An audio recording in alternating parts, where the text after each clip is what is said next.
Hi, hello, good morning everyone. ನಾನು ನಿಮ್ಮ whatever became. Yes,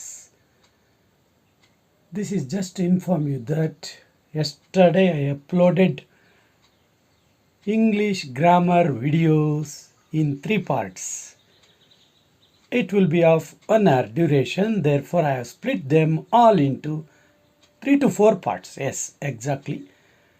ಯಾರ್ಯಾರು ನಾಳೆ ಇಂಗ್ಲೀಷ್ ಎಕ್ಸಾಮನ್ನು ತುಂಬ ಚೆನ್ನಾಗಿ ಬರೀಬೇಕು, 16 ಮಾರ್ಕ್ಸು ಗ್ರಾಮರಲ್ಲಿ ತೆಗಿಬೇಕು ಅಂತಿದ್ದೀರಾ, ನನ್ನ ಯೂಟ್ಯೂಬ್ ಚಾನಲ್ಗೆ ಹೋಗಿ ಇವತ್ತು 1 ಗಂಟೆ 4 ಪಾರ್ಟಲ್ಲಿ ಕಣ್ಣಾಡಿಸ್ಕೊಂಡು ಬನ್ನಿ. All the things you will get there regarding English grammar for 10th class. ಮತ್ತು ಯಾವುದೇ ಕಾರಣಕ್ಕೂ ಪೆನ್ನು ಪೇಪರ್ ತೊಗೊಂಡು ಬರೆದು ಪ್ರಾಕ್ಟೀಸ್ ಮಾಡೋದು ಮರಿಬೇಡಿ.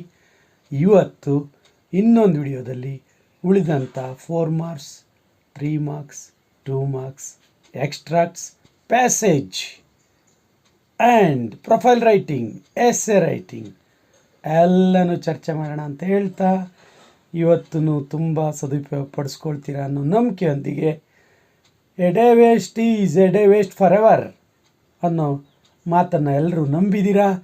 ಒಂದು ದಿನ ಅಲ್ಲ, ಒಂದು ಕ್ಷಣನೂ ವೇಸ್ಟ್ ಮಾಡೋದು ಲೈಫ್ನೇ ವೇಸ್ಟ್ ಮಾಡ್ಕೊಳಂಗೆ ಅನ್ನೋ ನೋಟ್ ಜೊತೆಗೆ ಇವತ್ತಿನ ಈ ಶಾರ್ಟ್ಸನ್ನು ಮುಗಿಸ್ತಿದ್ದೀನಿ. ಮತ್ತೆ ಮಧ್ಯಾಹ್ನ ನಾನು ನಿಮ್ಮ ಜೊತೆ ಇಂಗ್ಲೀಷ್ 10th ಕ್ಲಾಸ್ ಪೂರ್ಣ ಮಾಹಿತಿಯೊಂದಿಗೆ ಸಿಗ್ತೀನಿ. Have a nice day. See you.